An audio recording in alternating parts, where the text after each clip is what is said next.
नमस्कार। मैं हूं संजीव श्रीवास्तव। आप देख रहे हैं 4 PM न्यूज नेटवर्क। कांग्रेस नेता राहुल गांधी के विदेश पहुंचते ही भारतीय जनता पार्टी और उसके अनुषांगिक संगठनों में धड़कनें उसकी तेज हो जाती हैं, बढ़ जाती हैं, बीपी कहीं ना कहीं हाई हो जाता है। राहुल गांधी को कैसे ट्रोल किया जाए या उनका जो दौरा है उसे कैसे विवादास्पद बनाया जाए, उसमें से कैसे मीन मेख निकाली जाए और कैसे कहीं ना कहीं यह स्थापित करने का प्रयास किया जाए कि राहुल गांधी देशद्रोही हैं, वो देश की चिंता नहीं करते हैं और जब भी विदेश की धरती पर पहुंचते हैं तो भारत को बदनाम करने का कोई मौका नहीं छोड़ते। पहले भी ऐसा हुआ है और अब जब राहुल गांधी लोकसभा में नेता प्रतिपक्ष बनने के बाद पहली बार यूएस के दौरे पर हैं, वे पहुंचे हुए हैं यूएस, तो फिर इसी मसले पर, इसी विषय पर एक भारत में भारतीय जनता पार्टी या जो उसके अनुषांगिक संगठन है उनकी ओर से बहस छेड़ दी गई है और जो ब्लेम होता है कि वो 2-2 रुपए की ट्रोल आर्मी है, जो भारतीय जनता पार्टी की आर्मी है या जो उसके आईटी सेल, जो जिसे कहा जाता है कि वो डर्टी पॉलिटिक्स पे आमादा हो जाता है, तो कहीं ना कहीं उसकी शुरुआत भी होती नजर आई है। राहुल गांधी 3 दिवसीय यात्रा पर अमेरिका पहुंचे हुए हैं और अमेरिका पहुंचने के बाद टेक्सास में उनकी जो वहां लोगों से मेल मुलाकात हुई है, वे वहां विद्यार्थियों से रूबरू हुए हैं, अप्रवासी भारतीयों से उन्होंने संवाद किया है और कार्यक्रम अभी जारी है। आज दूसरा दिन उनकी यात्रा का होगा, एक दिन हो चुका है और जब वे आधी रात के करीब अमेरिका में बात कर रहे थे, 8 तारीख थी और हिंदुस्तान में, भारत में तब 9 तारीख लग चुकी थी, और उन्होंने वहां जो कुछ भी संवाद किया है, बहुत उन्होंने बेबाकी से बहुत सारी बातें की हैं। पहले भी स्पष्ट कर दिया गया था कि उनकी यात्रा का मकसद क्या है, क्यों वे जा रहे हैं, क्यों उन्हें वहां लोग चाहते हैं, सुनना चाहते हैं, बुलाया जा रहा है।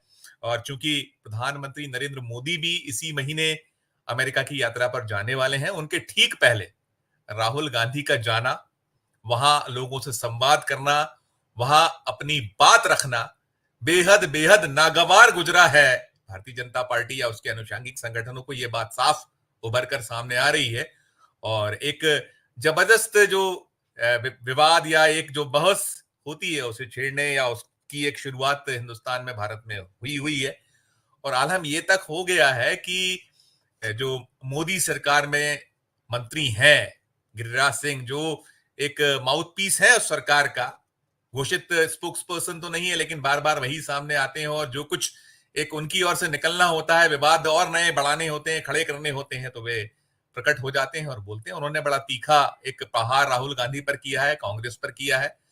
तो आज हम इन्हीं सब विषयों पर चर्चा करेंगे और चर्चा के लिए चलेंगे एक खास पैनल, जो हमारा ये बहस का कार्यक्रम होता है। जुड़े हैं हमारे साथ सीनियर जर्नलिस्ट अरुण दीक्षित साहब, जुड़े हैं हमारे साथ। जुड़ी हैं विंग कमांडर अनुमा आचार्य जी हैं, जो कांग्रेस की नेशनल स्पोक्स पर्सन है, और कुछ मेहमान हमारे साथ और भी जुड़ने वाले हैं।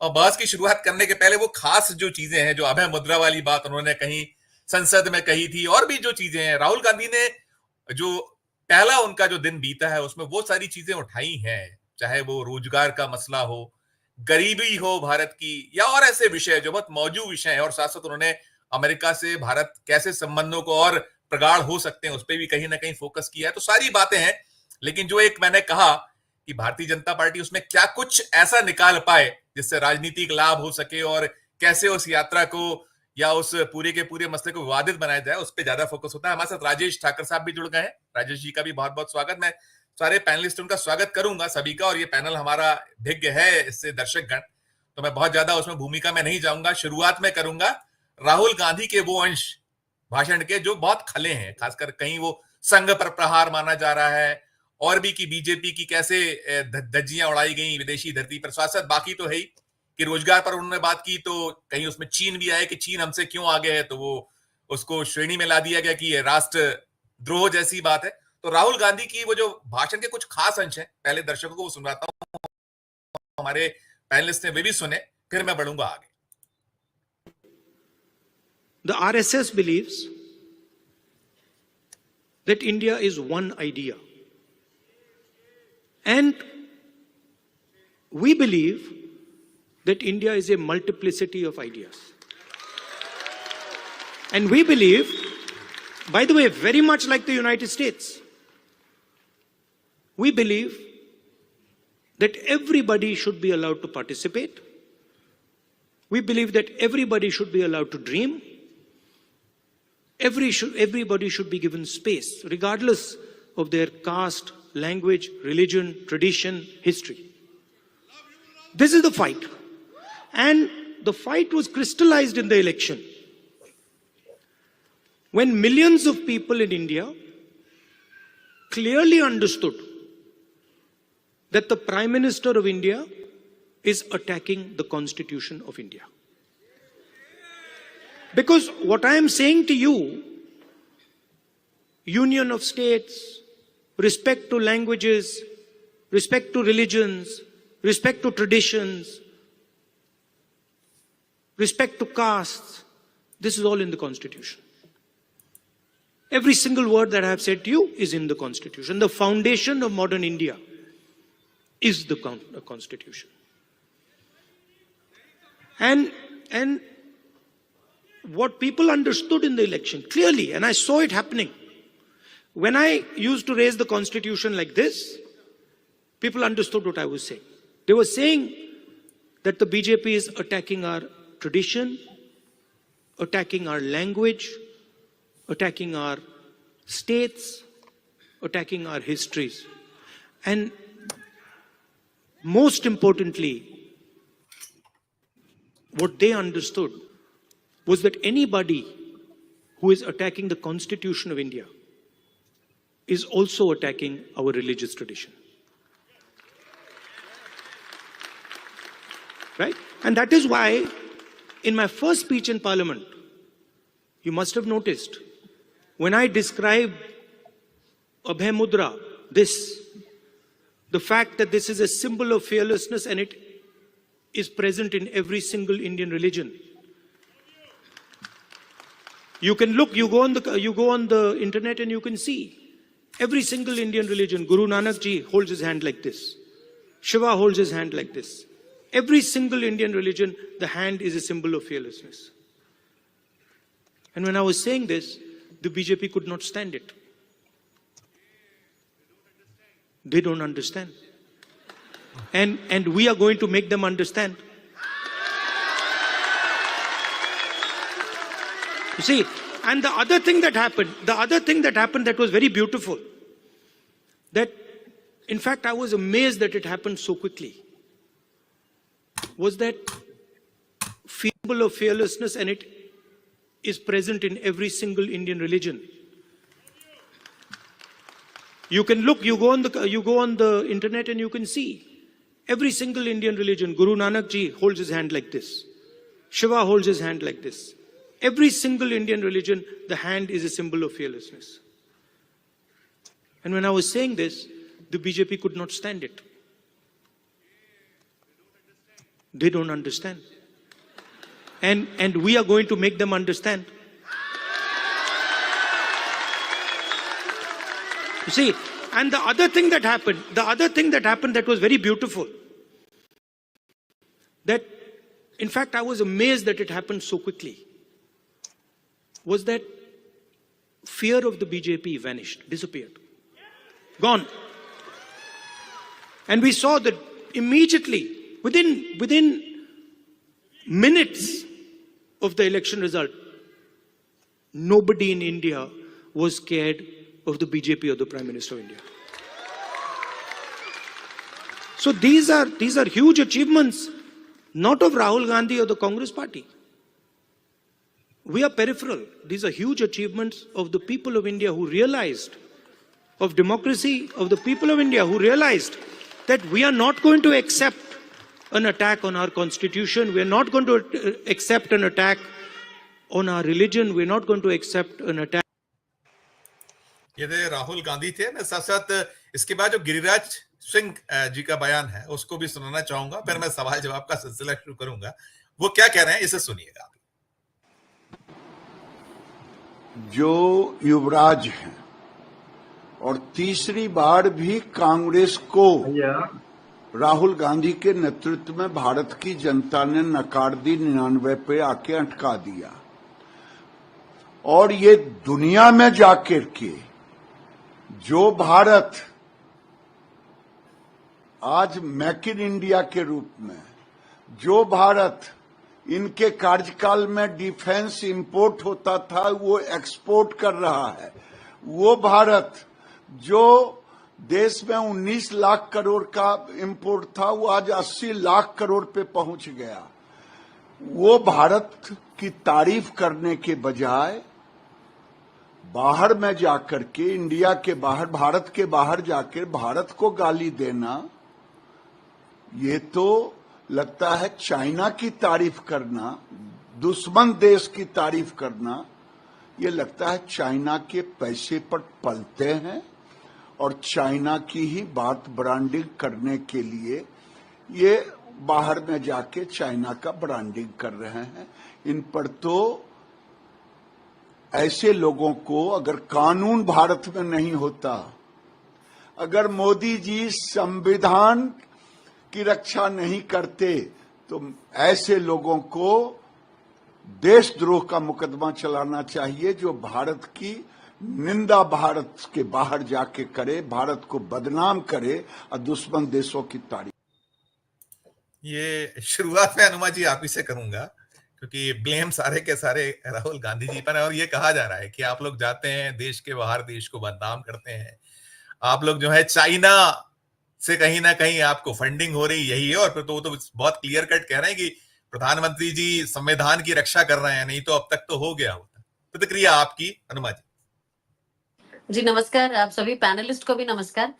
देखिए, मैं दिनेश कमर साहब का स्वागत करूंगा। बहुत बहुत स्वागत दिनेश सर का, हमसे जुड़े हैं, सीनियर जर्नलिस्ट। जी आप प्लीज कंटिन्यू करिए। गिरिराज सिंह जो है, या आप देख लीजिए, मैं लाइन से नाम ले लेती हूँ। प्रज्ञा ठाकुर है इनके यहाँ, इनके अनुराग ठाकुर है, इनके यहाँ कंगना रणावत हैं।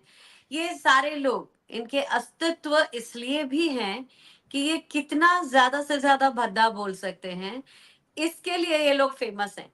कभी आपने सुना हो कि इन्होंने कहीं किसी पीएचडी स्कॉलर्स के बीच में अपना नाम दर्ज कराया हो, या कोई इस तरह की बुद्धिमत्ता पूर्ण बातों में? गिरिराज सिंह हमेशा एक, इस बार वो नहीं आए अपने श्री नथुना पुला के जो बात करते हैं, उनका क्या नाम, प्रसाद, रविशंकर प्रसाद जी, तो वो नहीं दिखे। अभी उनका नंबर बाकी है।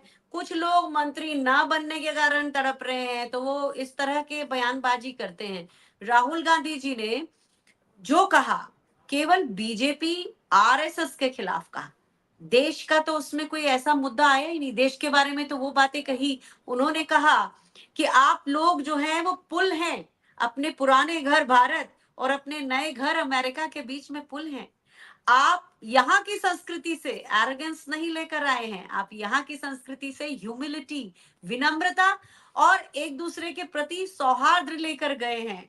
तो ये तो राहुल गांधी जी ने भारत के लोगों के बारे में कहा, लेकिन जो उन्होंने बीजेपी आरएसएस के बारे में कहा, और उसमें गलत क्या है? आप देखिए, ये एक विधान, एक देश, एक सब कुछ कहने वाले लोग, इनको बहुविधि, हमारा जो बहुरंगी भारत है, इसकी कोई परवाह है नहीं। वैसे भी प्रधानमंत्री नरेंद्र मोदी कम से कम 8 देशों में जाकर भारत के बारे में ये कह चुके हैं कि पहले आपको भारत में रहने में शर्म आती थी। इस तरह की बातें वो कर चुके हैं। तो प्रधानमंत्री नरेंद्र मोदी हमेशा भारत की बुराई करते आए हैं।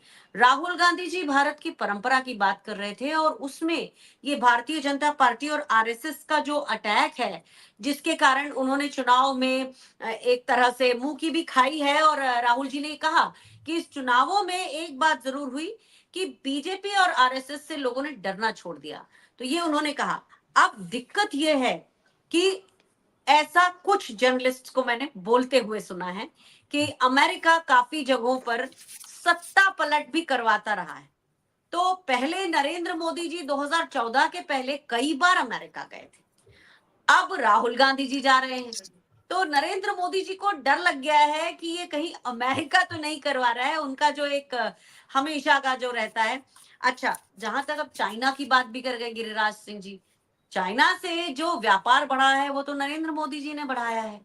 जिस समय कोविड था, उस समय चाइनीज बैंक से उन्होंने कर्जा लिया था।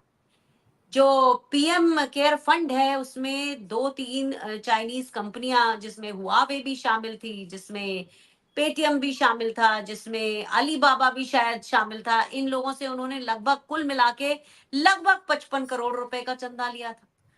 तो ये अब सबको समझ में आ गया है कि नरेंद्र मोदी जी, भारतीय जनता पार्टी की ट्रोल आर्मी, इनके तिलों में अब तेल बचा नहीं है।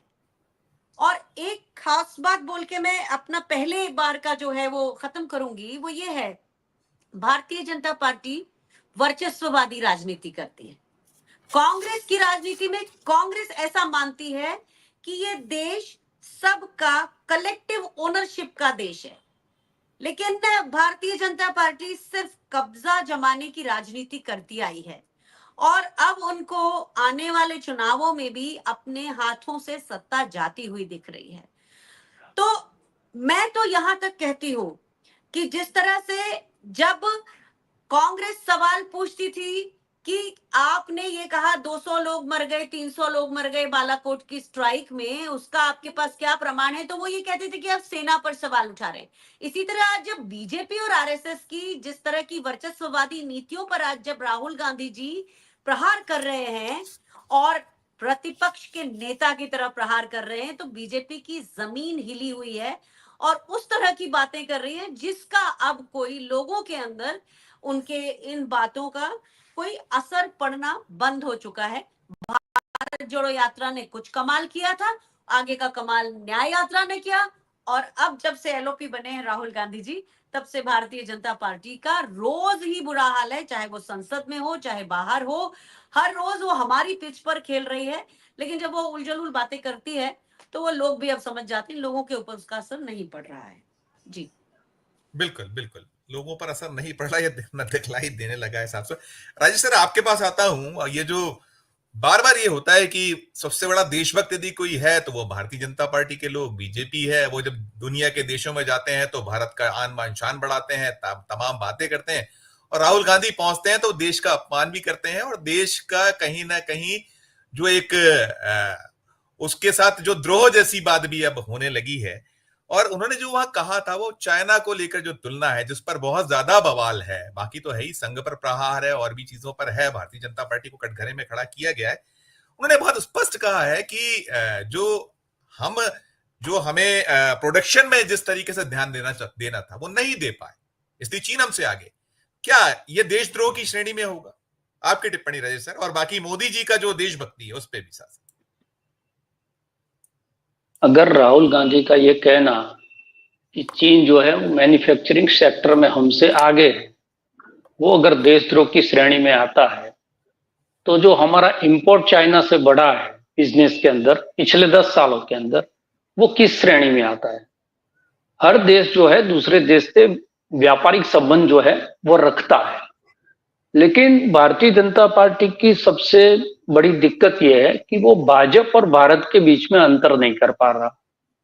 वो जो है सारी चीजों को भाजपा के साथ जोड़कर देखता है। जब राहुल गांधी ये बात कहते हैं, एक विचार के बारे में कहते हैं कि इंडिया की आइडियोलॉजी क्या है, तो इंडिया कोई एक रंग, एक मजहब, एक भाषा, एक प्रांत, उस पर आधारित नहीं है। ये बहुत सारे लोगों की समावेशी विचार को लेकर एक गुलदस्ते की तरह जो संविधान देश का बना है उसके आधार पर चलने वाला देश है। तो ये लड़ाई जो है सिर्फ इतनी कि एक तरफ जो है वो एक नेतृत्व, एक पार्टी, एक भाषा, एक धर्म, एक विचार की बात हो रही है, दूसरी तरफ जो है सारे लोगों को जोड़ने की बात हो रही है। वो आर्थिक रूप से पिछड़े हुए लोग हो, सामाजिक रूप से पिछड़े हुए लोग हो, जो राज्य है वो मेन स्ट्रीम के राज्यों से अगर पिछड़ा हुआ है, तो सारों का जो है आवाज एक समान रूप से सत्ता तक पहुंचे और सत्ता उनकी बात को सुने। ये दोनों की लड़ाई है और हम जो है वो दूसरी लड़ाई लड़ रहे हैं जो हमें संविधान कहता है। तो जो चुनाव के दौरान उन्होंने कहा, जो भारत जोड़ो यात्रा के दौरान कहा, चुनाव में परिणाम आने के बाद जो संसद में कहा, वही चीज जो है राहुल गांधी भी यहां अमेरिका में जाकर कह रहे हैं। आपको याद होगा नरेंद्र मोदी ने कहा था कि पहले ऐसा था कि हिंदुस्तान में पैदा होने पर आदमी जो है अपना सर पीट लेता था कि मैं कहां पैदा हो गया, हमने तो कभी सर नहीं पीटा, हमें तो जो है हमारी मिट्टी से जो है बहुत लगाव रहा। जैसा भी देश है हमारा देश है, हमने कभी नहीं कहा कि हिंदुस्तान में पैदा होने से हमको शर्म आती है। लेकिन कोई व्यक्ति, देश का प्रधानमंत्री अगर विदेश में जाकर ये कहता है कि ये हिंदुस्तान ऐसा देश था, ये तो मदारियों का देश था। अभी अभी जो उनका प्रवास हुआ उसके अंदर भी जो उन्होंने बात की कि 2014 से पहले ये था, यानी पूरे भारत निर्माण का जो कार्य है उसके जो शिल्पी है वो अपने आप को साबित करने के लिए हिंदुस्तान के इतिहास को, हिंदुस्तान की संस्कृति को, हिंदुस्तान को बनाने में जितने लोगों ने परिश्रम किया उसमें खुद उनके भी नेता आ जाते हैं, अटल बिहारी वाजपेयी, उनको भी जो है दरकिनार कर देते। राहुल गांधी कहाँ कौन सी चीज है उनके सामने। और ये गिरिराज किशोर या कंगना रनौत, ये सारे लोग जो है वो राजनीति के अंदर तनाव बहुत रहता है, तो उसके अंदर हल्का फुल्का मनोरंजन करने के लिए ये लोग हैं, उनको बहुत सीरियसली नहीं लेना चाहिए। लोग भी जो है उसको गंभीरता से नहीं ले रहे। अब स्थिति ये बनी है कि सदन के अंदर राहुल गांधी बोलते हैं तो नरेंद्र मोदी चल के निकल जाते हैं, देश के अंदर बोलते हैं तो मोदी जी जो है अभी चुनावी प्रक्रिया से जो उनका सबसे ज्यादा प्रिय विषय है चुनावी भाषण करना, वहां से नदारत है। अब राहुल गांधी ने जो है विदेश में उनका पीछा शुरू कर दिया है, तो वहां का कब क्या करेंगे वो उनका राहुल गांधी के बाद का कार्यक्रम है। उस कार्यक्रम में राहुल गांधी ने जो जो बातें की, क्योंकि वहां का जो मीडिया है वो मीडिया तो भारत के मीडिया की तरह नहीं है, वो राहुल गांधी की जो बात है, जो सवाल है उस पर भी विमर्श करेगा, और उसके बाद जाके नरेंद्र मोदी क्या करते हैं, जाते हैं या नहीं जाते, अब वो भी एक सवाल उठना शुरू हुआ है, तो वो जाके क्या करेंगे। तो एक विमर्श जो है वो देश के अंदर शुरू हुआ था, जिसको इस चुनाव के अंदर बल मिला, उसी विमर्श को जो है देश से बाहर लेके जा रहे हैं। और दूसरी एक चीज, आपने नरेंद्र मोदी ने क्या किया था, उन्होंने तो अमेरिका के अंदर जाकर एक पार्टी का प्रचार किया था, अब की बार ट्रम्प सरकार करके, हमारे यहाँ नमस्ते ट्रम्प करके बहुत बड़ा कार्यक्रम कर दिया था, लाखों करोड़ों रुपए का खर्च करके। तो दूसरे देश के अंदर कौन प्रधानमंत्री बनेगा नहीं बनेगा उसमें आप हस्तक्षेप करते हो, और विपक्ष के नेता पर यह आरोप लगाते हो कि आप जो है वो अमेरिका और चाइना का जो है इस्तेमाल करके यहाँ की सरकार जो है उसको डिस्टर्ब करना चाहते। तो आप तो विश्व गुरु हो, आप इतने कमजोर कैसे हो गए कि राहुल गांधी की एक मुलाकात पे आपको ये डर लगने लगा कि कहीं अमेरिका और चाइना से सपोर्ट लेके ये मेरी जो है सरकार को जो है वो पलट ना दे। तो आपका रसूख, आप तो एक फोन पर रशिया और यूक्रेन का युद्ध बंद करा देते थे। अभी जब उनकी मुलाकात हुई रशिया और रशिया के बाद यूक्रेन गए, तो अभी ये नैरेटिव सोशल मीडिया के अंदर उनके लोगों ने चलाया कि देखिए मोदी जी का रसूख देखिए, दोनों जो है वो अब समाधान करने के लिए तैयार है। भले ही वो मणिपुर में समाधान नहीं करा पाए, लेकिन विदेश में उतना रसूख है नरेंद्र मोदी का। तो राहुल गांधी की एक मुलाकात से या एक चर्चा करने से आप वैचारिक जो बात है उसका वैचारिक आधार पर जो है जवाब दीजिए। राहुल गांधी ने जो वहां पर कहा है, अगर बेरोजगारी के बारे में कहा हो, संविधान के बारे में कहा हो, देश की जो नीतिगत बाबत है उसके बारे में कहा हो, कहाँ गलत क्या है।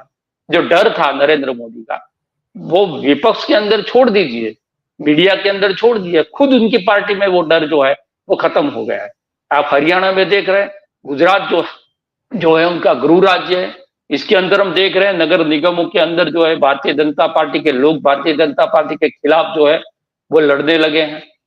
तो उनका जो डर था, सत्ता है वही नियंत्रण का एक साधन होती है, और जब पता चलता है कि इनके पास सत्ता रहने वाली नहीं है तो उनका जो टूल है वो कमजोर हो जाता है, जो हुआ है। और अगले चुनाव जो आने वाले हैं प्रदेश के, उसमें भी जो धारणा बनी हुई है उसी प्रकार के अगर परिणाम आते हैं तो और जो है नरेंद्र मोदी पार्टी के भीतर भी कमजोर होंगे। तो अब क्या कर रहे हैं, जो मजबूत बन के खड़ा हो रहा है उनके सामने, उसको कैसे गिराया जाए। और ये काम आज से तो शुरू नहीं किया, ये गिरिराजन कंपनी जो है पिछले 10 साल से इसी चीजों में लगी हुई है। तो ठीक कहा हमारी बहन ने कि इस चीजों की बहुत ज्यादा असर अब होती नहीं है।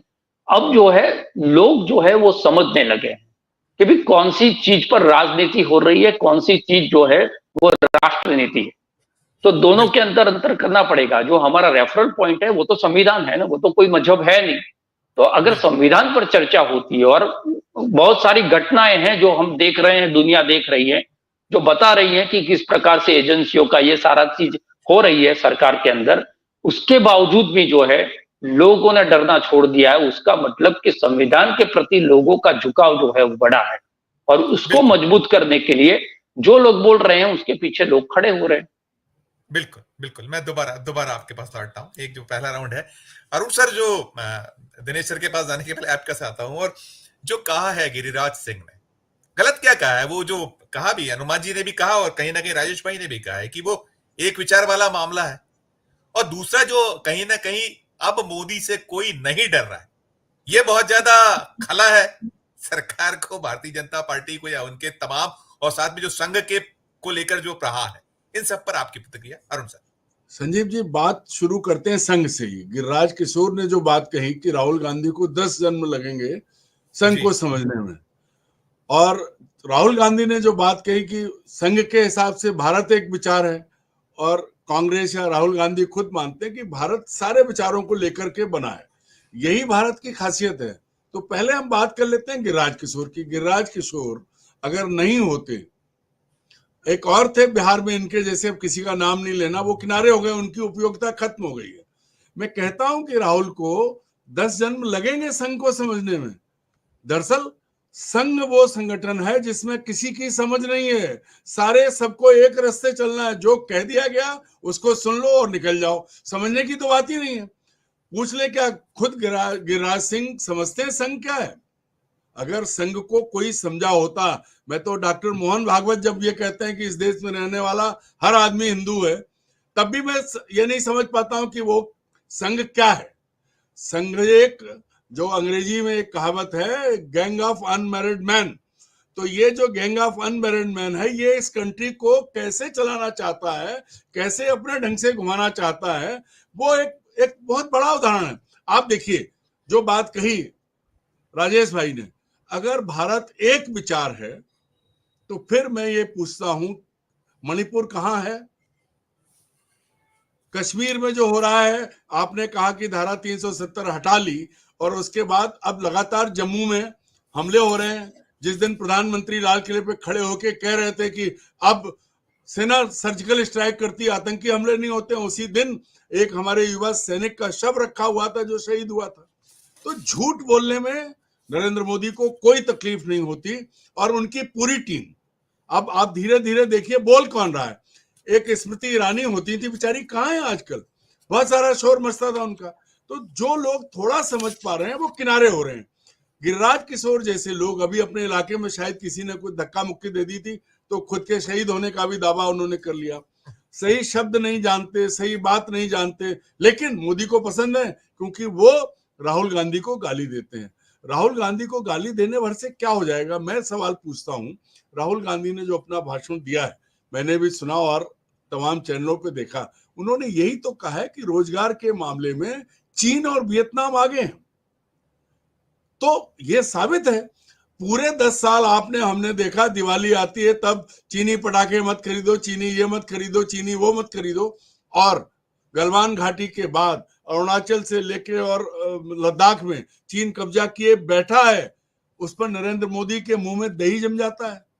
आज तक किसी ने, ना कोई घुसा है ना कोई घुसेगा, और वहां सेना भी कह रही है, बैठे हैं, लद्दाख के लोग कह रहे हैं, अरुणाचल के लोग कह रहे हैं, लेकिन नरेंद्र मोदी के मुंह से ये बात नहीं निकलती है। हम आप लड़ी खरीद लें, उसमें चीन से दुश्मनी है, मत खरीदो, और चीन से पूरा का पूरा आयात बढ़ रहा है, वो क्या है? दूसरी बात यह है कि संघ को समझ पाना सबसे कठिन है। इसकी मेरी नजर में जो वजह है कि जहां समझने के लिए कुछ है ही नहीं, उसको आप समझोगे कैसे? संघ को समझना, संघ में कुछ नहीं है, संघ इज ए बिग जीरो। वो अपना गैंग चलाते हैं, उनकी अपनी रणनीति है। हाँ, उनकी दहशत है कि उनके भीतर कोई सवाल नहीं उठाता, लेकिन अभी पिछले 2-3 दिन से संघ से जुड़े लोग, संघ के पत्रकार भाजपा में पहुंच गए, और वो डॉक्टर मोहन भागवत पर सवाल उठा रहे हैं। एक ये नई उपलब्धि है पिछले 2-3 दिन की। तो जो बात हो रही है, अब Rahul Gandhi leader of opposition की हैसियत से गए हैं, वो भारतवंशियों से बात कर रहे हैं, तो उन्होंने क्या गलत कहा है? जब वो कहते हैं कि आप दोनों देशों के बीच में पुल हो, जब वो देश की स्थिति बचाते हैं, जब वो संविधान की बात करते हैं, तो इसमें क्या गलत है? इसमें कौन सा देशद्रोह है? और अगर देशद्रोह की कोई धारा है, जैसा कि केंद्रीय मंत्री गिरिराज सिंह कहते हैं, तो फिर देशद्रोह की पहली धारा नरेंद्र मोदी पर लगनी चाहिए, क्योंकि पिछले 10 साल से जिस देश में गए हैं उन्होंने भारत को गाली देने की बात की, इसके अलावा कुछ नहीं किया। 10 साल में जिन कंगना रनौत को कह रहे हैं कि वो इतनी पढ़ी लिखी है कि 2014 में आजादी मिली, तो सबसे बड़ी चीज ये है कि गिरिराज सिंह जैसे बहुत सारे लोग हैं। कल उत्तर प्रदेश के एक मंत्री, उन्होंने तो कह दिया कि जब से मोदी बने कोई अटैक ही नहीं हुआ, भारत में कोई अटैक नहीं हुआ, पुलवामा पहले था, और पिछले 2 महीने में जो लगातार हो रहा है जम्मू क्षेत्र में, वो उनको मान नहीं। आप अगर ऐसे लोगों से आप कैसे बात कर सकते हो? वो इतने, मतलब कहा जाता है कि घोड़े का तांगा उसमें यूं आप रास्ता बंद कर सामने देखता है, ये तो अंधे हैं, इनका पट्टी बंदी, इन्होंने कुछ देखना ही नहीं है। और राहुल गांधी ने क्या किया है? राहुल गांधी को आप गाली दीजिए भाई, आज राहुल गांधी, मेरा तो निजी तौर पर मानना है, राहुल गांधी आज जिस स्थिति में पहुंचे हैं उसके लिए नरेंद्र मोदी और उनकी ट्रोल आर्मी का सबसे बड़ा हाथ है। और अब वो तकलीफ ये हो गई है कि राहुल जहां खड़े होते हैं लोग उन्हें सुनते हैं। राहुल अगर संविधान की बात कर रहे थे, राहुल अगर अभय मुद्रा की बात कर रहे हैं, तो हम और आप इस बात को देखते देखते 64 साल का होने को आया हूं, मैंने भी यही सुना है कि, और हम भी अगर किसी को बड़ा कोई आशीर्वाद देता तो हाथ यूं ही उठा के देता, अभय की मुद्रा आई है। तो इसको अब आप कांग्रेस का निशान देख लो तो ये आपकी गलतफहमी है, कोई क्या कर सकता है? सबसे बड़ी बात यह है कि नरेंद्र मोदी पिछले 10 साल में भारतीय जनता पार्टी को और जनसंघ, राष्ट्रीय स्वयंसेवक संघ को उस स्तर पर ले गए हैं जिसकी कल्पना ना तो संघ ने की थी, ना उन भाजपा कार्यकर्ताओं ने की थी जो जीवनदानी थे। आज राहुल के संदर्भ के साथ आप जोड़ के हरियाणा देखिए, जम्मू कश्मीर में तो आपके पास कैंडिडेट नहीं है, हरियाणा में तो ऐसे, मतलब वो गांव की कहावत है ना, जूतों में दाल बट रही है, आपने सब काट दिया, वो सब उठ के चले गए। महाराष्ट्र में आपका केंचुआ, केंद्रीय चुनाव आयोग, इतनी हिम्मत नहीं कर पाया कि वो चुनाव साथ करा दे। आप क्या चाहते हैं? और ये बातें तो राहुल ने नहीं की है। राहुल ने जाके तो ये नहीं कहा कि देश, उन्होंने मुख्य मुद्दों पर बात की है। नरेंद्र मोदी के भाषण उठाइए, उन्होंने क्या क्या कहा था। देश को बदनाम करना, देश को नीचा दिखाना और देश को गिराने का काम किया नरेंद्र मोदी ने। अब आप एक एक ट्रंप की छोड़ दीजिए, ट्रंप के लिए गुजरात ट्रंप आए थे, राजेश भाई बताएंगे, गंदी बस्तियों के आगे दीवार बना दी, ये है। और राहुल ने तो ये नहीं कहा कि पिछले 10 साल में हमारे एयरपोर्ट गिर रहे हैं, हमारी सड़कें धुल रही हैं, हमारे पुल गिर रहे हैं, जो पुल बना के प्रधानमंत्री ने उद्घाटन किया वो गिर गया, शिवाजी की प्रतिमा वो करोड़ों रुपए की, ये बातें तो नहीं की उन्होंने निजी चीजें तो नहीं उठाई। बहुत मौलिक चीजें, जो रोजगार है, जो गरीबी है, उसके उसी के ऊपर बहुत। किसी देश का नेता अगर बाहर जाके अपने देश के लोगों से बात करता है तो देश की मूल स्थिति में बात कर रहा है। उन्होंने जिसको कहते हैं बिलो द बेल्ट कोई बात नहीं की। अब अगर जिनको वही बात है कि अगर गिरिराज सिंह को समझ ही नहीं आएगा, संघ को कौन समझेगा, जिसमें जो समझने लायक है ही नहीं, जहां जीरो है उसको क्या समझोगे आप? फिर कह देंगे जीरो की खोज तो भारत नहीं की है। तो सबसे बड़ी समस्या है, आज राहुल गांधी को नरेंद्र मोदी ने अपने बराबर खड़ा कर लिया, अब वो आगे निकल रहे हैं। बिल्कुल, तो फिर तकलीफ है, और यही सब होगा। अभी तो और देखिए ट्रोल आर्मी कहां चलेगी, क्योंकि एक किस्सा आपको मध्य प्रदेश का बता देते हैं, दिग्विजय सिंह को लेकर के अभी चला, तो उन्होंने एक बयान दे दिया कि भाई जितना दलितों को हिस्सा मुसलमानों को उतना नहीं है। तो इसकी व्याख्या क्या हो गई कि दलितों का हक छीन के, उनका आरक्षण छीन के मुसलमानों को देना चाहते हैं। अब ये व्याख्याएं ये सबको समझ में आती हैं। जो आपने किया है 10 साल में, सिवाय पैसा साइफन करने के या A1 या A2 को देने के, इसके अलावा किसी को नहीं कुछ किया। और वो 5 किलो अनाज जो आपने दिया है उसकी बात राहुल ने नहीं की।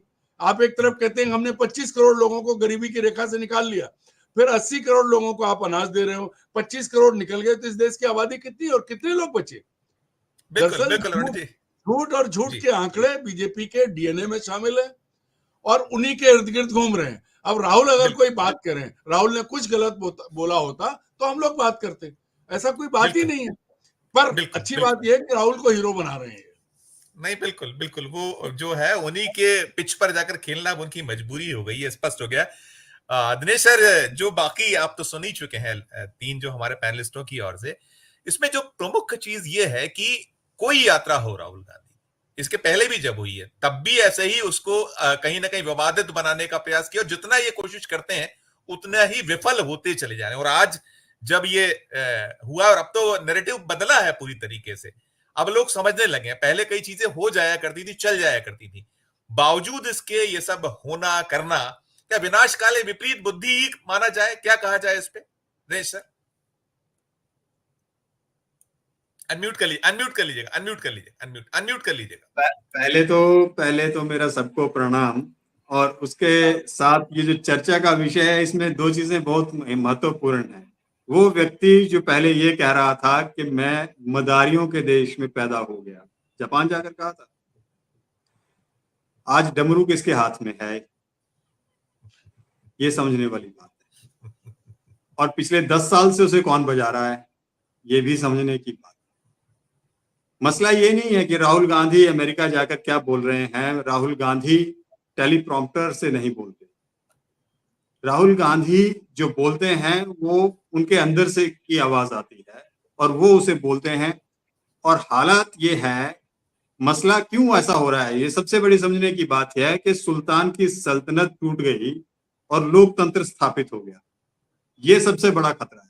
पहले जो मन में आता था वो किया जा रहा था, जो जैसे दिल कर रहा था कर रहे थे।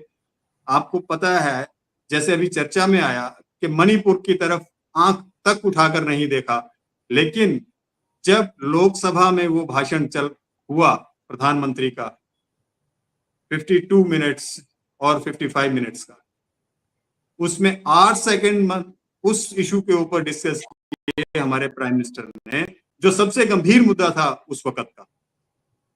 और टेलीग्राफ की मैं बार बार बात दोहराता हूं कि वो ब्ला ब्ला ब्ला वाला जो हेडिंग था, उस हेडिंग ने जो बखिया उधेड़ी प्रधानमंत्री की, वो समझ में नहीं आता है या फिर इन लोगों को।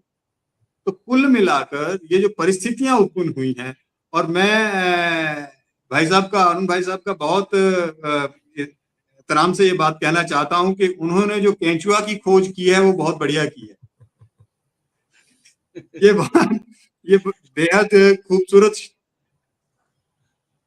ये बेहद खूबसूरत शब्द है। और हालत ये है कि इस केंचुए को जो खाद मिल रही है, ये उसी का असर है कि लोकसभा के जो फेज 6 और 7 के रिजल्ट्स मैनेज हुए या नहीं हुए, लेकिन जो आरोप और चर्चाएं हुई उन पर मैं उसके ऊपर बिल्कुल सहमत रहता हूं कि जिस तरीके से अभी के हालात आप देख लीजिएगा, देश को जैसे हाँकना चाहते हैं वैसे हाँक रहे हैं। दिल किया कि हरियाणा के इलेक्शंस की डेट पोस्टपोन कर दी जाए, वहां पर बदलाव किया जाए। और क्या कभी देश के इतिहास में आपने पहले सुना इस तरह से हुआ हो? कोई छुटपुट, कोई एक्सट्रीम कंडीशंस पर ऐसी परिस्थिति बनी हो तो हो सकता है, लेकिन सिर्फ और सिर्फ एक पॉलिटिकल पार्टी के कहने पर आपने चुनावों की डेटें, तारीखें बदल दी। वो महाराष्ट्र नहीं देख पाए थे। महाराष्ट्र में देख लिया, महाराष्ट्र देख लिया था, हरियाणा नहीं देख पाए थे कि हरियाणा में भी कोई तीज त्योहार है, कोई मेला है। महाराष्ट्र में सब देख लिया था, वो कैलेंडर कुछ थोड़ा सा। ये जो परिस्थितियां हैं, इन सभी परिस्थितियों के चलते मैं राहुल गांधी की बात कर रहा था। राहुल गांधी ने एक चीज और बहुत बढ़िया वहां कही है, इसके ऊपर आप सबको ध्यान देना चाहिए कि देश की जो शिक्षा है उसका आरएसएस करण किया जा रहा है। हाँ, बोला। आप आज किसी भी तरफ चले जाएं, किसी भी यूनिवर्सिटी, सरकारी, जहां जहां इनकी सरकारें हैं, सरकारी महाविद्यालय हैं, सरकारी यूनिवर्सिटीज हैं, वहां पर चांसलर्स, वाइस चांसलर्स, इनके लोग आपको दिखेंगे। और हालत ये है कि वो सिलेक्शंस इन पीएचडीज एंड एमफिल्स कई जगह अभी तक चल रही हैं, जहां वहां पर वो सिलेक्शंस का क्राइटेरिया भी आरएसएस ही डिसाइड कर रहा है। ये सबसे बहुत गंभीर इशू है। ये इसको हम हिमाचल में बार बार देखते रहे हैं, और अभी भी चाहे हम बात करते हैं सेंट्रल यूनिवर्सिटी की या दूसरी तीसरी यूनिवर्सिटीज की, तो यहाँ पर भी परिस्थितियां कोई बहुत फर्क में नहीं है। ये एक और बात है जहां अरुण भाई साहब ने ये कहा कि जो 370 को हटाने की बात हुई, ये बाकी की बातें हुई। सर, 40 सीआरपीएफ के जवान शहीद हो गए और इनके मुंह से उफ तक का शब्द नहीं निकला। ये वो लोग हैं जिन्होंने मतलब हर तरह से देश को अपने उस पर ले लिया, फॉर ग्रांटेड ले लिया कि जो चाहेंगे वो करेंगे, और किसी को कोई फर्क नहीं पड़ेगा। देश की जनता ये समझ चुकी है और ये बिल्कुल अच्छी तरह से अब ध्यान में आ गया। और जो रही सही कसर थी, इनके जो गवर्नर थे सतपाल मलिक, उन्होंने जिस तरीके से इनकी बखियां उधेड़ी हैं, वो मैं उनको साधुवाद देता हूं। लेकिन बेशक उन्होंने देरी से कहा, लेकिन सही वक्त पर कहा। इलेक्शन से पहले उन्होंने जिस तरह से अपना मुंह खोला है वो बहुत जरूरी था। अदरवाइज ये शायद और ज्यादा अपने आप को एक और चीज बड़ी इंपॉर्टेंट, ये बार बार कहते हैं नेशनलिज्म। ये नेशनलिज्म की बात करते हैं, ये पैट्रियटिज्म की बात नहीं करते। तो इनमें जो सूडो नेशनलिज्म है, ये उसी को आगे बढ़ाते हैं और उसके अलावा कुछ नहीं करते हैं। इनका सिर्फ एक एजेंडा है कि किसी भी तरह विपक्ष को मारा जाए, कत्ल किया जाए, किसी तरह से उसका नेस्तनाबूद किया जाए, लेकिन ये इनसे हो नहीं रहा है। जिस तरह से राहुल गांधी आगे बढ़ रहे हैं, वो तरीका और वो सलीका, मैं सलीके की बात कर रहा हूं, इनके पास कोई शब्द नहीं है, ये सिर्फ भड़ास निकाल रहे हैं। इसके अलावा इनके पास कुछ नहीं है, इनके पास कोई एजेंडा नहीं है, इनके पास कोई बात कहने के लिए नहीं है। No, they don't have any issues. All the issues are now taken up by Rahul Gandhi, चाहे वो अमेरिका में जाकर बोल रहे हैं, चाहे आज लोकसभा में बोल रहे हैं। आज वो समकक्ष खड़े हैं नरेंद्र मोदी के, और नरेंद्र मोदी को ये बर्दाश्त नहीं हो रहा है। तो यही कुल मिलाकर राहुल गांधी को क्यों ये नीचा दिखाने का कोशिश कर रहे हैं, इसका कारण सिर्फ उनकी बढ़ती हुई, राहुल गांधी की बढ़ती हुई लोकप्रियता है, जिससे ये बौखलाए हुए। तो अभी तक के लिए तो बिल्कुल इसी से बौखलाए हुए हैं। और आप कह रहे हैं कि इनका एजेंडा है। दिनेश भाई, ऐसा नहीं कि एजेंडा नहीं है उनका, वो हिंदू मुस्लिम एजेंडा है जो फेल हो चुका है। देश के लिए नहीं है सर। वही नहीं, आप ठीक कह रहे हैं, लेकिन वो उस एजेंडे के तहत ही काम करते हैं। प्रत्येक चीज में कैसे, अब तो मुख्यमंत्री में होड़ लगी हुई। और दूसरी आपने जो बात कही कि जो शिक्षा का भगवाकरण और कुलपति और तमाम जो उन्होंने कहा है संघ और आरएसएस के, अब पकड़े भी जाने लगे हैं। भ्रष्टाचार के गंभीर आरोप, जेलों में भी हैं उनके कुछ कुलपति। अनुमा जी, आपके पास आता हूं। खासकर जो एक महत्वपूर्ण बात बीजेपी ने या संघ ने या उनके जो तमाम लोग हैं उनसे जुड़े, उन्होंने पकड़ी है कि वो राहुल गांधी को लेकर जो एक उनका परिचय कराया था सैम पित्रोदा साहब ने, वो पप्पू वाली बात, वो पकड़ ली गई है कि साहब देखिए, वो मंच से ये चीज निकल कर आ रही है। वो बाकी चीजें उन्होंने उसके सपोर्ट में जो चीजें कही कि अरबों रुपए खरबों रुपए खर्च किए गए उनकी छवि को धूमिल करने के लिए, लेकिन वो एक संजीदा एक इंसान, एक पढ़े लिखे शख्स जो सिर्फ देश के बारे में सोचते हैं। तो ये जो इस पर क्या टिप्पणी करिएगा कि वो जो पप्पू वाली उनको पकड़ी गई और उसपे जो कहीं ना कहीं आईटी सेल की ओर से निकल कर भी आया, आपकी प्रतिक्रिया? एक चीज तो ये कि नरेंद्र मोदी जी की जो ये बीजेपी आईटी सेल है, उससे भी पहले एक और आईटी सेल है जो इस देश का गोदी मीडिया है। इसको पकड़ा है, आज तक ने सबसे पहले उतना हिस्सा निकाल लिया है। एक पुरानी, आपको बहुत पहले बचपन में आपने सुनी होगी ये कहानी कि एक रानी थी और उसके पास जादुई आईना था, और उसने एक ऐसे राजा से शादी की जिसकी एक बहुत सुंदर सी बेटी थी, क्योंकि उसकी माँ की डेथ हो गई थी। तो ये रानी रोज अपना आईना निकालती और पूछती कि आईने बता मुझसे सुंदर कौन। तो वो उसको आईना कहता कि तुम ही सबसे सुंदर हो। उसके बाद वो उससे ये कहती कि दूसरे दिन फिर पूछता। तो उसकी जब बेटी, राजा की बेटी जब 16 साल की हुई, तो मुझे उसका नाम असल में भूल गया है, एक इंग्लिश ये लोक कथा थी, तो उसमें वो कहती है कि तुमसे सुंदर वो है, राजकुमारी है। तो उसको पहले वो मरवाने की कोशिश करती हैं रानी। उनको पहले कुछ 2 लोग पकड़ के लेके जाते हैं, पहाड़ से फेंक देते हैं। फिर वो वहां से, उनको लगता है कि नहीं ऐसा नहीं करना चाहिए, तो वो थोड़ा बहुत कुछ खून लगा के ले आते हैं और कहते हैं हमने उसे मार डाला है। फिर जब वो आगे आते हैं, दूसरे दिन रानी एक सेब लेकर जाती है जिसमें जहर होता है। तो इस तरह से काम करती है, लेकिन उसे ऐसा लगता है फाइनली कि वो सेब खाने के बाद वो मर गई है, लेकिन वो राजकुमारी जो होती है वो केवल बेहोश होती है। आईना से फिर पूछती है मुझसे सुंदर कौन, तो आईना फिर उसका नाम लेता है, और फिर इस बीच में एक राजकुमार आता है। तो ये कहानी मैं इसलिए बता रही थी कि नरेंद्र मोदी जो थोड़े थोड़े दिनों में देश का मूड क्या है, सबसे अच्छा नेता कौन है, इस तरह के जो काम इस मीडिया से करवाते थे, उसी मीडिया के 2-3 ऐसे सर्वे हुए जिसमें उन्होंने पूछा कि भाई आप देश के प्रधानमंत्री के रूप में किसको देखना चाहते हैं, या सबसे लोकप्रिय नेता कौन है। तो उसी मीडिया के या तो ट्विटर अकाउंट से या उन्होंने जो सर्वे किया उसमें यह आया कि राहुल गांधी जी ज्यादा पॉपुलर हैं। तो इसीलिए वो उस पप्पू कार्ड को, जो कि बिल्कुल पूरी तरह बर्बाद हो चुका है, खत्म हो चुका है, उसको दोबारा खेलना चाहते हैं, जो कि चल नहीं रहा है। तो पिटा हुआ कार्ड हो गया है उनका। तो आप जो कह रहे हैं उसमें मुझे नहीं लगता, देश के लोग सब समझते हैं कि बीजेपी किस हद तक नीचे जाती है, प्रबुद्धता से उनका कोई लेना देना नहीं। राहुल गांधी जी संघ को नहीं समझते हैं, ये शायद वो बाई चॉइस करते हैं। अरे एक अवैध संस्था को समझ के क्या करना है? रजिस्टर्ड है क्या? आज तक ऑडिट हुआ है क्या? ऐसे गैर कानूनी लोगों को हम समझें क्यों? सामाजिक तो है नहीं। अरुण जी ने एक बढ़िया बात कही कि वो लोग एक अविवाहित आदमियों का ये एक संस्था है, समूह है। मैं तो ऐसा मानती हूँ कि मध्य प्रदेश के राज्य मार्गों पर गायों और कुत्तों से ज्यादा एक और प्राणी पाया जाता है, सांड। उस तरह के छुट्टे लोगों की संस्था है ये।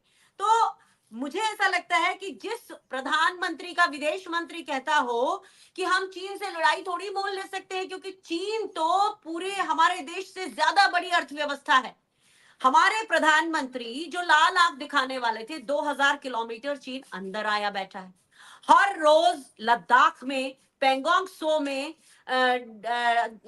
हमारा जो जहां पे हमारे पेट्रोलिंग पॉइंट्स थे, उन सब जगहों पर आकर बैठा है, इंफ्रास्ट्रक्चर बना रहा है। और हमारे महाभीरू प्रधानमंत्री से एक बार भी नहीं हुआ कि चीन के राष्ट्रपति से बात करके ये तो कहें। इस मामले में विदेश नीति ठप है भारत की। इस मामले में आप देखिए तो हम एक बहुत ही घटिया पड़ोसी भी साबित हुए हैं। जो भूटान पहले हमारे साथ था वो हमको नहीं पूछता आजकल, नेपाल नहीं पूछता, नेपाल ने हमारी जमीन दबा ली। तो ये हालात इस सरकार के रहते हो गए हैं। और राहुल गांधी जी इसीलिए जो बोलते हैं, राहुल गांधी जी एक चीज और जानते हैं कि संघ की एक ही यूएसपी है, कॉन्स्पिरेसी थ्योरी। जब हम बचपन में थे तो संघ फैलाता था कि सुभाष चंद्र बोस आज भी जिंदा है, हम आएंगे तो फाइल खोल देंगे। एक बार अटल बिहारी जी आए, उनने फाइल नहीं खोली। फिर कह दिया लाल बहादुर शास्त्री जी की उन्होंने हत्या करवा दी, उनको जहर खिलवा दिया, ये कर दिया, ताशकंद फाइल पिक्चर बना दी, कुछ भी नहीं हुआ। तो जब इस तरह की कॉन्स्पिरेसी थ्योरी है भारत की जनता ने रिजेक्ट करना शुरू कर दिया है। ऐसे में भारतीय जनता पार्टी उसी काठ की हांडी को बार बार अगर चढ़ाएगी तो अब उसमें कुछ पकने वाला नहीं है। लोगों के समझ में बिल्कुल आ गया है। और एक खास बात और बोलूंगी, मैं खत्म करूं उसके पहले। इतना रोहिंग्या का हमला हवा बनाया, बांग्लादेश रोहिंग्या, और वहां की भगोड़ी पूर्व प्रधानमंत्री को यहां पर पनाह देके रखी है अनियमित। कब तक करेंगे? अनिश्चित काल तक। ये उनके जो अभी अंतरिम सलाहकार हैं वो बार बार कह रहे हैं कि एक लिमिट से ज्यादा आप हमारे यहाँ दखल अंदाजी नहीं करिए। तो ये नरेंद्र मोदी जो पूरे देश में रोहिंग्या, मुसलमान, ये वो हल्ला करते रहे, शेख हसीना वाजिद को यहाँ क्यों बिठा के रखा है? ये सवाल तो उनपे बनते हैं, देशद्रोही तो वो हैं। बस इतना ही कहना चाहूंगी। नहीं, बिल्कुल बिल्कुल राय सर, जो बात हनुमान जी ने कही, लेकिन उसके अलावा एक खास ये भी है कि ये जो राहुल गांधी जो यात्राएं करते हैं तो बार बार ये होता है कि एक बड़ा मसाला मिल जाता है। देखिए अब वो जो है, और अभी 2 राज्यों में चुनाव चल रहे हैं, मुद्दा विहीन रही है यहाँ भारतीय जनता पार्टी या उसके जो सहयोगी दल हैं। तो कहीं ना कहीं क्या एक मुद्दा मिल गया, एक चीज। और दूसरा जो अभी और भी बातें हम बार बार कर रहे हैं कि जो चीन के व्यापार की बात होती है, चीन का व्यापार तो वही जो कुछ चंद बड़े उद्योगपति हैं, दूसरे ढंग से हिंदुस्तान वो बिलिंग अलग तरीके से हो रही है। जो आप 80 लाख करोड़ का हो गया, वो सब दर्शाता तो यही है। क्या कहेंगे आप राजेश सर? देखिए, एक शेर है कि उनकी महफिल में हमारे चर्चे होते तो है, गाली देकर नाम लेते हैं मगर लेते तो है। राहुल गांधी ये कर रहे हैं, वो चर्चा में रहे हैं। और जिस चाइना की बात कर रहे हैं, सबसे पहले जुला हमारे गुजरात के अंदर साबरमती रिवर फ्रंट पर किसने जिलाया था? खुद चाय बना के किसने पिलाई थी? तो ये जो सारी चीजें हैं वो अब पब्लिक डोमेन में है। और जहां तक बात है जो गिरिराज किशोर कह रहे हैं कि संघ को समझने में देर लगेगी, मैं तो समझता हूं कि राहुल गांधी को उसको चैलेंज के रूप में स्वीकार कर लेना चाहिए और कहना चाहिए कि आपके संघ के किसी भी विचारक को लाइए और एक जो है डिबेट कराइए। मैं समझना चाहता हूं संघ को कि क्यों संघ ने जो है अंग्रेजों के मुखबिर बन के काम किया। आजादी की लड़ाई के अंदर जब सारा देश एकजुट होकर लड़ रहा था, आपने 2 नेशन थियरी पर जिन्ना का साथ क्यों दिया? आपने अंग्रेजों का छोड़ा गया वो यूनिफॉर्म में से चड्डी उठा क्यों ली? क्यों वो मान रहे हैं कि अविवाहित लोग जो है वो ही देश की या समाज की सेवा कर सकते हैं, विवाहित लोग जो है वो देश के काम नहीं आ सकते? बहुत सारे ऐसी चीजें हैं। क्यों आपने जो है तिरंगे को फहराने में इतने साल लगा लिए देश के अंदर? बहुत सारे ऐसे सवाल है जो संघ से समझना चाहिए राहुल गांधी को, उनको कहना चाहिए कि हाँ भाई मैं समझना चाहता हूं, एक ऐसे संघ को समझना चाहता हूं जिसका स्थापना करने वाले गोलवलकर भी समझे थे कि नहीं समझे थे पता नहीं है। उनका एक ही एजेंडा है, जो कहा ना अरुण जी ने, कि एक सीधी रेखा पे घोड़े का चश्मा पहनकर दौड़ना है, न सवाल करना है, न कुछ आए बाएं देखना है, वहां से कुछ कह दिया वो ही करना है। और इसीलिए आरएसएस जो है वो भारतीय जनता पार्टी के पिंजरे का पोपट, उसकी गर्दन जैसे ही दबाते हो तो जो है असर कहां होता है वो राहुल गांधी जानते हैं। और इसलिए बार बार उन पर अदालती कार्यवाही की गई है आरएसएस के बारे में बोलने पर। उसके बाद भी बार बार वो आरएसएस पर इसीलिए बोल रहे हैं कि आरएसएस जो है वो उनका पता है कि एक स्पाइन है, जो एक वैचारिक उनकी जो भी है कि भाई एक नफरत की राजनीति करो या ग्लोबल प्रचार कोई करो, उसका आउटसोर्सिंग ये एजेंसी है राष्ट्रीय स्वयंसेवक संघ, इनको सत्ता दिलाने के लिए, जैसे प्रशांत किशोर आजकल काम कर रहे हैं, ऐसे ही जो है ये उनकी आउटसोर्सिंग एजेंसी है, जो उनके एजेंडा पर जो राजनीति में होते हुए लोग नहीं बोल पाते वो सारी चीजें वो मोहन भागवत से ये सबसे बुला लेंगे। लेकिन संघ को जो है वो गिरिराज किशोर को सबसे पहले तो मोहन भागवत को समझना चाहिए कि मोहन भागवत आजकल जो बोल रहे हैं वो उनकी उम्र के कारण बोल रहे हैं या कुछ और कारण है, जो संघ जो है वो सद्बुद्धि दे रहे हैं प्रधानमंत्री को कि भाई भगवान बनने से पहले लोगों पर छोड़ दीजिए कि आप भगवान है कि नहीं। तो ये सारे कंट्रोवर्सी है, और उस कंट्रोवर्सी को राहुल गांधी ने विदेश में जाकर एड्रेस इसीलिए किया है, उनको पता है कि मैं जो बोलूंगा उसकी असर कहाँ होगी। अभी सही कहा, अभी रविशंकर प्रसाद ये सारे लोग नहीं आए, तो राहुल गांधी के एक स्टेटमेंट पर अगर यहाँ का मीडिया जो है वो छाती पीटने लगता है, पूरी भारतीय जनता पार्टी जो है बाहर निकलती है, उससे पता चलता है कि राहुल गांधी की बात का असर हुआ है। तो ये एक थर्मोमीटर है, जो तापमान अमेरिका में बैठे बैठे भी यहाँ के लोगों का तापमान वो जो है वो उसका अंदाजा लगा रहे हैं, और दूसरे देश के अंदर भी वो बात कर रहे हैं जो हम अपने देश के अंदर उन्होंने 10 साल तक करते रहे, भले परिणाम मिला या नहीं मिला, फिर भी उसी बात पर वो डटे रहे, और उनको लगा कि नहीं अब धीरे धीरे लोग समझने लगे हैं, सब लोग ये राजनीति से बाहर आके अपने निजी मसले जो है वो रोजगार है, जो शिक्षा है, आरोग्य है, हेल्थ है, इस सारी चीजों पर जो है वो बात करने लगे हैं। तो वही चीज, और वहां इंटेलेक्चुअल लोगों के बीच में वो बोल रहे हैं, गिरिराज किशोर जो है वो कहाँ उनकी बातों की काट उनके पास रहेगी। जो कंगना रनौत की बात होती है, यहाँ सरदार की इतनी बड़ी प्रतिमा बनाई है और कंगना ये कहती है कि सरदार पटेल को अंग्रेजी नहीं आता था इसलिए उनको प्रधानमंत्री नहीं बनाया।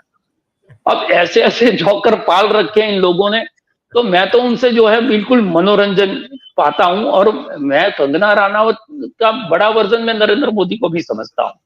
वो भी जो बात करते हैं उसमें बहुत सारी ऐसी चीजें की हैं जिससे जो है हमको आनंद मिलता है। तो हमें बहुत गंभीरता से तर्क के सामने अगर कुतर्क हो रहे हैं तो उसको हमें बहुत उसकी चर्चा नहीं करनी चाहिए। अगर तर्क के आधार पर, आपके विचार के आधार पर, अगर बुद्धि के आधार पर कोई चीज कहना चाहते हो और अपनी चीज जो है वो मजबूती से कहते हो तो लोगों तक जाएगी। राहुल गांधी वहां बोले, यहाँ पर मीडिया जो भी बोल रहा है, आने वाले चुनाव है उसके अंदर पता चल जाएगा तभी लोग जो है वो क्या चाह रहे हैं, क्या हो रहा है। बिल्कुल बिल्कुल बिल्कुल ठीक कह रहे हैं आप, वो पता चल जाएगा और चलना शुरू हो चुका है। और दूसरी जो आपने बात कही कि वो बड़ा वर्जन है, लेकिन अब यह है कि हमारे देश के वो प्रमुख हैं, हमारे प्रधानमंत्री हैं, तो अब जो कहेंगे उसको जब तक है तब तक तो सहना ही सहना है। और फिर उधर यूक्रेन से और दोनों से तुलना नहीं की बस आपने कि वहां वाला जो वो जिसको मस्खरा कहा जाता है उन दोनों की तुलना में कहाँ कौन ठहरता है। अरुण जी, ये जो कहीं निकलता है कि शायद संघ को बहुत बेहतर ढंग से जानते हैं राहुल गांधी, भले ही बातें वो कहें कि संघ को जानने की 10 जन्म लेना पड़ेगा, वो निश्चित तौर पर वो ऐसी चीज कह जाते हैं, करते हैं जिससे खलबली मच जाया करती है। तो ये शायद कहीं गलत है कि वो संघ को नहीं जानते हैं, क्या कहेंगे आप? संजीव जी, पहले तो बात पप्पू की, मेरा ये कहना है, मेरा ये मानना है कि अब राहुल गांधी इस शब्द को एंजॉय करते हैं, ये उनकी यूएसपी है। आप एक बात बताओ, हम 5 लोग बैठे हैं, हर परिवार में 2-4 पप्पू हैं। पप्पू क्या बुरा है क्या? पप्पू क्या है? पप्पू वो जो सबका प्यारा है। अब भाई गंगाराम सत्यनारायण गंगाराम पित्रोदा जी जो हैं, जो सैम पित्रोदा हैं, उन्होंने जानबूझ के ये नाम लिया। अगर वहां वो ये नहीं कहते कि पप्पू नहीं है, योग्य और कुशल प्रशासक भी हैं बातचीत करने में, तो क्या ये गोदी मीडिया आज चर्चा कर रहा होता? सबसे बड़ी बात यह है कि अब राहुल गांधी पप्पू का असली अर्थ इस देश की जनता समझती, जो सबसे प्रिय है उसको पप्पू कहते हैं। वरना आप याद करो, हमारे यहाँ कहते हैं सारा लल्लू बना दिया, यही है। पप्पू नहीं है वो खराब शब्द, वो है लल्लू। तो पप्पू तो पास हो गया, पप्पू ने जो करना था कर लिया। अब आगे आ जाइए, जो बात कही संघ की, तो दरअसल सही बात जो कही है कि तोते की जान, संघ पर आप सवाल उठाएं तो कौन कूदेगा। और अब तो सबसे बड़ी बात यह है कि आज नरेंद्र मोदी और भागवत जी के बीच अच्छे संबंध नहीं है, ये चीजें सामने आ रही हैं। वो गोदी मीडिया जो पल रहा है मोदी जी के खर्चे पे, वो उठा रहा है। आप इंटरनेट देखिए, सारे लोग बात कर रहे हैं। ये जो चीज आ रही है, किसको आप कैसे करोगे और क्या करोगे। तीसरी चीज जो है, आपने बात कही संघ की एजुकेशन में। अनुमा जी कुछ बोलना चाह रही हैं, आप अनुमति देते हैं? अनुमा जी कुछ अरुण जी, बोलिए। आपकी एक बात पे बस कहना चाह रही हूँ, इनके बीच में संबंध अच्छे बुरे कुछ नहीं है। ये गुड कॉप बैड कॉप खेल रहे हैं। एक गुड कॉप बनता है, दूसरा बैड कॉप बनता है, बस इतना ही चल रहा है। ये अपने को समझने नहीं आ रहा है। नहीं, ये आपकी राय है, लेकिन वास्तव में हम उन लोगों को जानते हैं जो लोग जीवन भर इनके साथ खड़े रहे। वो अचानक मोहन भागवत के लिए अपशब्दों का इस्तेमाल कर रहे हैं, सम्मान नहीं दे रहे हैं। जो उनसे जुड़े रहे हैं, वो मामला बहुत अलग है। दरअसल क्या है कि नरेंद्र मोदी को तो परछाई से भी डर लगता है।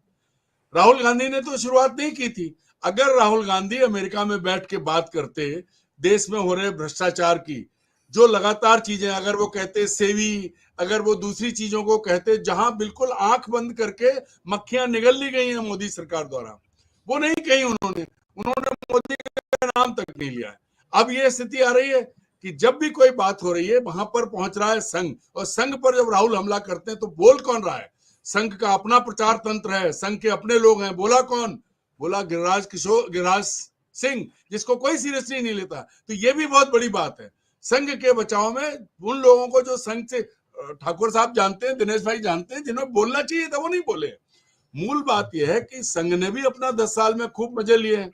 आप पहली बार शिक्षा की बात हुई, दिनेश जी, मध्य प्रदेश में तो कुलपति अरेस्ट हुआ, जिसको संघ ने रीएम्प्लॉयमेंट दिया था दोबारा। मध्य प्रदेश की पहले राज्यपाल थी, अब उत्तर प्रदेश की राज्यपाल हैं। आज के राज्यपाल भी जिन जिन लोगों को कुलपति की कुर्सी मिली है, सब वही हैं और अरेस्ट हुए 20 करोड़ के घपले में। शायद पहली बार आप सुनेंगे कि 22 चांसलर और उनकी टीम ने पैसा साइफन कर दिया यूनिवर्सिटी का। ये मध्य प्रदेश में मेडिकल यूनिवर्सिटी, टेक्निकल यूनिवर्सिटी, तो पूरी तरह से, क्योंकि दरअसल आप क्या विचार करोगे, आपके पास है क्या आपका। तो कुल मिला के नरेंद्र मोदी भी इसी स्कूल से हैं। अब बात आ जाती है कि राहुल गांधी पर इतना बड़ा हमला करके ये हासिल क्या कर रहे हैं। तो हासिल तो राहुल कर रहे हैं कि हम और आप उन पर बात कर रहे हैं। अगर राहुल के अमेरिका के दौरे पर हो रही बातों पर अमेरिका के मीडिया में कितनी जगह मिली और भारत के मीडिया में कितनी जगह मिली, ये देखिए आप। ये जो गोदी मीडिया जिसने उठाया, अरे भाई पप्पू पास हो गया, पप्पू कहां से कहां पहुंचा है। आज वो आदमी, पहले वो गया था तो व्यक्तिगत दौरों पे गया, आज वो नेता प्रतिपक्ष, देश में विपक्ष का नेता है। और वो जो बात कह रहा है उसमें गलत कहाँ है, क्या है भाई? चीन की बात करो, वियतनाम की, बांग्लादेश आज संकट में है और किसकी वजह से है? अब सबसे बड़ा दुर्भाग्य है कि भारत के आसपास जितने देश थे, हमने 10 साल में अपने पड़ोसियों से सबसे संबंध खराब किए हैं। चीन दुश्मन था, नेपाल, बांग्लादेश, म्यांमार, लंका, मालदीव, सब जगह आप चल जाओ, कोई भी आपके साथ नहीं है। ये क्या आपकी विदेश नीति है? आपने एक नौकरशाह को विदेश मंत्री बना लिया। राजनीति अपनी जगह है, नौकरी अलग है। अफसर कौशन को फॉलो करते हैं जो उन्हें कहा जाता है, वो अपना दिमाग नहीं लगाते। अगर ऐसा होता तो जो बयान विदेश मंत्री ने दिया था चीन को लेके, उसी दिन अगर कोई राजनीतिक समझ वाला प्रधानमंत्री होता तो सबसे बड़ा जूता है उस प्रधानमंत्री के मुंह पे, उसका विदेश मंत्री क्या कह रहा है। लेकिन चूंकि वो नहीं समझ में आना है, और संघ के साथ साथ बीजेपी के वो लोग, आप बार बार रविशंकर प्रसाद का जिक्र हो रहा है, किस मुंह से आएंगे? दूध की मक्खी। आप सम अप करिएगा तो मैं एक दिनेश से टिप्पणी दूंगा। मेरा नरेंद्र मोदी की मुश्किल यह है कि उन्होंने पार्टी के भीतर जो योग्य लोग थे उन्हें किनारे कर दिया, कमजोर लोगों को आगे लाए। आज यही स्थिति है, इस वजह से उनके साथ कौन बोला है उन पर। तो आज राहुल को पप्पू कहने के बाद उन्होंने इस लेवल पे पहुंचाया है। पप्पू बनने से, अगर पप्पू शब्द का इस्तेमाल नहीं होता तो आज ना मीडिया जिक्र कर रहा होता ना हम कर रहे होते। पर नरेंद्र मोदी को ये पप्पू बहुत भारी पड़ने वाला है। उसने ऐसा चेहरा दिखाया जो अभी अनुवाद सुना रही थी, कांच वाला, तो रानी का कांच नहीं है ये। नरेंद्र मोदी जो मदारियों के देश की बात कर रहे थे वो जमूरा बन गए हैं। मदारी कोई और है, डमरू किसी और के हाथ में, जमूरे की तरह कूद रहे हैं। और कहानी उन्होंने सुनाई इसीलिए है, वो बताई यही रही थी कि क्या कहानी क्या है। अब आप देख लीजिए कि यूक्रेन में वो छोटा सा मस्खरा उसने ऐसी बेइज्जती की, उसने कहा कि पुतिन से ज्यादा जल्दी तो शांति स्थापना कराने की नरेंद्र मोदी को है, इससे बड़ा मजाक और क्या होगा। उसके बाद भी सीना छोड़ा है, क्योंकि समझ ही नहीं आता कि इज्जत कहाँ हो रही है, बेइज्जती कहाँ हो रही है। आपको डमरू बजाना है तो बजाइए। और अब नहीं, बिल्कुल नहीं अरुण जी, अब तो वो सीना भी अब 56 इंच का नहीं रहा, और वो जो बार बार राहुल जी बताते हैं और देखते भी हम लोग कि अब बॉडी लैंग्वेज उनका क्या हो गया।